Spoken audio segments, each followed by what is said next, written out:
গড় হত্যাত জড়িত আছিল নেকি ডক্টৰ হিমন্ত বিশ্ব শৰ্মা? কিয় গড় হত্যা বন্ধ কৰিব পাৰো বুলি কৈছিল ডক্টৰ হিমন্ত বিশ্ব শৰ্মাই? গড় হত্যাৰ সন্দৰ্ভত ৰকিবুল হুছেইনলৈ কি চিঠি দিছিল ডক্টৰ হিমন্ত বিশ্ব শৰ্মাই? ৰাজ্যত লোকসভা নিৰ্বাচনৰ প্ৰচাৰ অভিযান তীব্ৰতৰ হোৱাৰ সময়তেই একালৰ দুই ৰাজনৈতিক সতীৰ্থ ডক্টৰ হিমন্ত বিশ্ব শৰ্মা আৰু ৰকিবুল হুছেইনৰ বাকযুদ্ধ তুংগত উঠিছে। মুখ্যমন্ত্ৰী ডক্টৰ হিমন্ত বিশ্ব শৰ্মাই কাজিৰঙাৰ গড় হত্যাৰ প্ৰসংগৰে কংগ্ৰেছ নেতা ৰকিবুল হুছেইনক সমালোচনাৰ কৰা পাছতেই এতিয়া অতি আকৰ্ষণীয় হৈ পৰিছে এই বাকযুদ্ধ। এবাৰ ৰকিবুল হুছেইনে প্ৰয়াত প্ৰাক্তন মুখ্যমন্ত্ৰী তৰুণ গগৈৰ তৃতীয়টো কাৰ্যকালত কেনেকৈ গড় হত্যা বৃদ্ধি হৈছিল তাৰ কাৰণ উল্লেখ কৰিছো। ৰকিবুল হুছেইনৰ অভিযোগ অনুসৰি ডক্টৰ হিমন্ত বিশ্ব শৰ্মাক তেওঁ মুখ্যমন্ত্ৰী হোৱাত সমৰ্থন নজনোৱাৰ বাবেই বৃদ্ধি হৈছিল গড় হত্যা। ৰকিবুল হুছেইনে লগতে কয় তেওঁ বনমন্ত্ৰী হৈ থাকোঁতে সাধাৰণতে চোৰাং চিকাৰীয়ে 303 বন্দুকেৰে গড় হত্যা কৰিছিল, কিন্তু হঠাৎ AK-47, AK-56 ৰাইফলেৰে হত্যা কৰা হৈছিল গড়।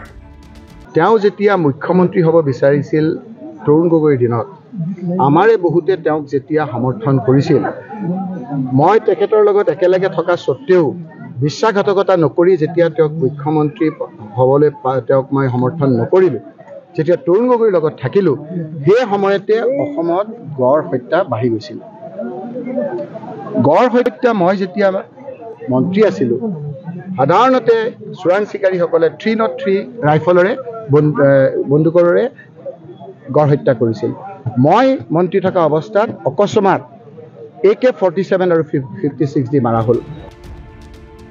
AK-47, AK-56 ৰাইফলেৰে গড় হত্যাৰ সন্দৰ্ভত ৰকিবুল হুছেইনে কয়, সেই সময়ৰ অসম আৰক্ষীৰ বিশেষ শাখাৰ শীৰ্ষ বিষয়া তথা পাছলৈ আৰক্ষী সঞ্চালক প্ৰধান হোৱা প্ৰয়াত খগেন শৰ্মাই আত্মসমৰ্পণ কৰা উগ্ৰপন্থীয়ে AK-47, AK-56 ৰাইফলেৰে গড় হত্যা কৰে বুলি প্ৰকাশ কৰিছিল।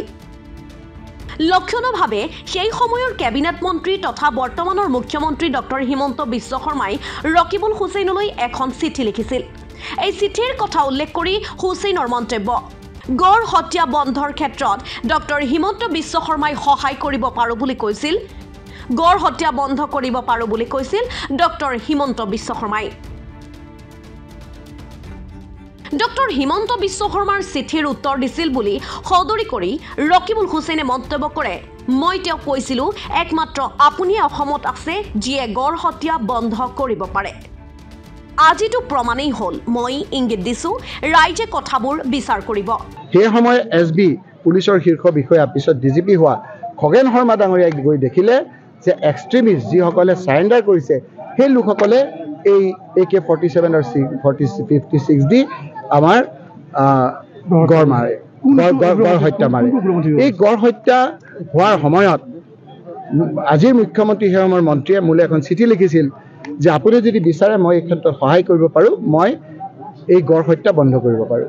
মই পিছদিনা তেওঁক কৈছিলোঁ যে একমাত্ৰ আপুনি আছে অসমত, গম পাইছিলোঁ তেতিয়া মই যে যিয়ে গড় হত্যা বন্ধ কৰিব পাৰে। আজিতো প্ৰমাণেই হ'ল। আৰু তেওঁ মোক চিঠি দিয়াৰ লগে লগে মই চিঠিৰ প্ৰত্যুত্তৰ দিছিলোঁ। মই এতিয়া ধুবুৰীত আছোঁ কাৰণে ঘৰত মোৰ চিঠিখন আছে, চিঠিখন দিম, তেওঁক কওক যে মই চিঠি দিয়া নাই। মই ইংগিত দিছোঁ মাত্ৰ, কথাবিলাক ৰাইজে বিচাৰ কৰিব।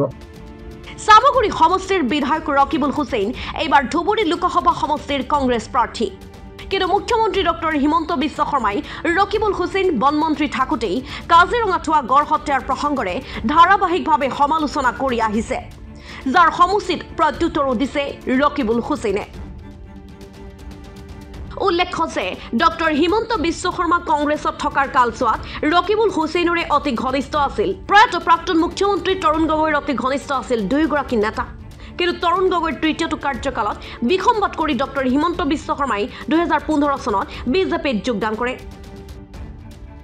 তাৰ পাছত ডক্টৰ হিমন্ত বিশ্ব শৰ্মা আৰু ৰকিবুল হুছেইন দুয়োগৰাকী ৰাজনৈতিক বড়ি হিচাপে পৰিচিত হৈ আহিছে।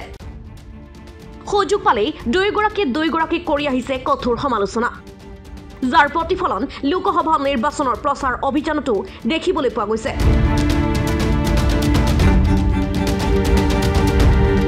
News desk report the cross current.